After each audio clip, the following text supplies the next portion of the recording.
So you can say a lot of things about Charlie Burns.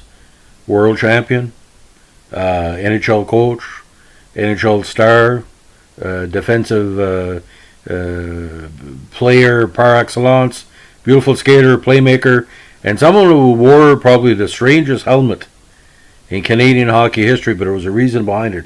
It's a very important reason. We're going to get into this in a few seconds.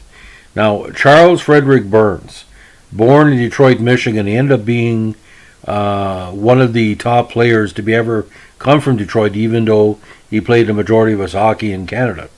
Now, he played 749 games in the NHL after a very high-level OHA and OHA senior career. Now, he played with the Toronto Marlies for 4 straight seasons before graduating to the OHA's Whitley Dunlops in 57 to 58. And it was with the Dunlops that he helped the squad win the 1958 World Championship title. Now, the Whitby Dunlops had a very strong roster of semi-pro and pro and future pro players. And Charlie was part of that. But why he came to attention, not only because how good of a skater he was and a playmaker, he had one of the most distinct helmets in NHL history, which was also the precursor to the protective helmets we see now.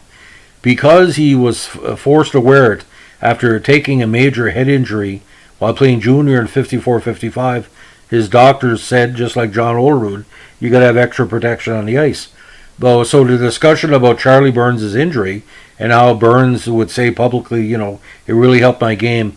He was one of the first people to basically normalize the helmets, and we're seeing more and more in junior and different leagues throughout the years to would point to Charlie as being a role model, because I don't think he could have played without it, because his head injury was quite severe, according to his comments on it in public reports, as we say. Now, in '59, he held a very interesting distinction. He was the only U.S.-born player skating in the NHL.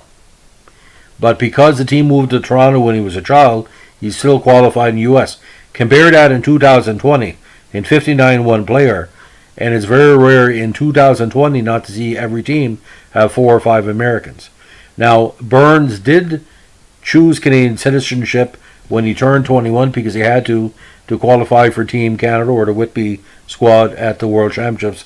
And I think it was a good decision because everybody remembers the Whitby squad that year as being one of the strongest and one of the last to win the World Championships before the change over with the Father Bauer program and our pros being banned. We weren't back in the world title hunt until '77. Now, Burns also had 3 spells as a player coach, twice with the San Francisco Seals, 66 and 67, which he later played with the Oakland Seals, an expansion, and one with the Minnesota North Stars.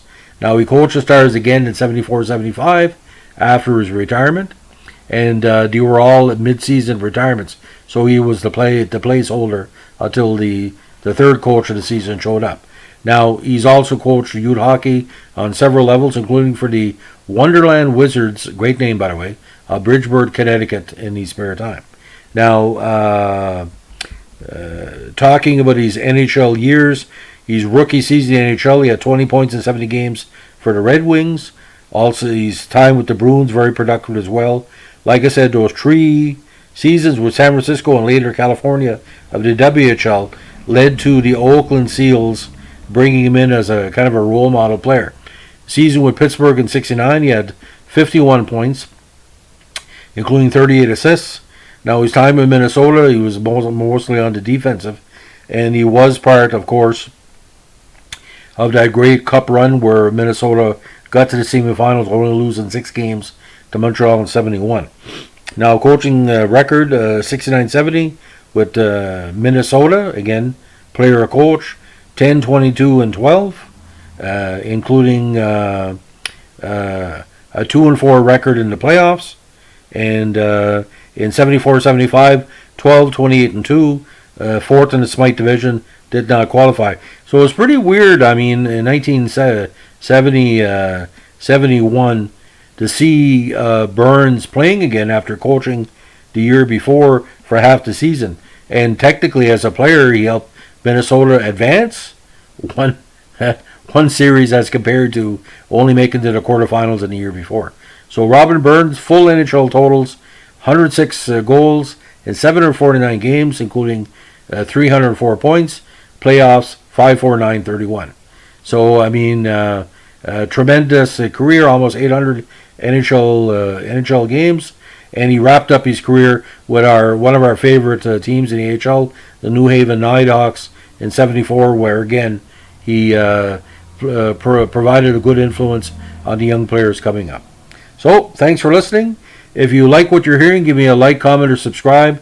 We also take requests, and we're also trying to make this a little bit of a history lesson for the young fans of the NHL, AHL, WHL, all the leagues, and a memory lane for a lot of the hockey card fans out there, because a lot of people are saying my podcast is also a celebration what we call the non-star or common hockey cards.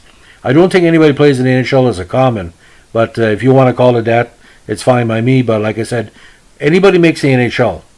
In the history of the world, ladies and gentlemen, I said this to Gordie Dwyer, in the history of the world, how many billion people on the planet and only 1,000 players, give or take, for the Montreal Canadiens?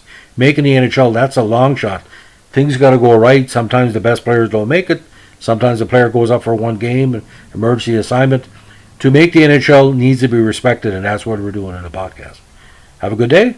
Bye.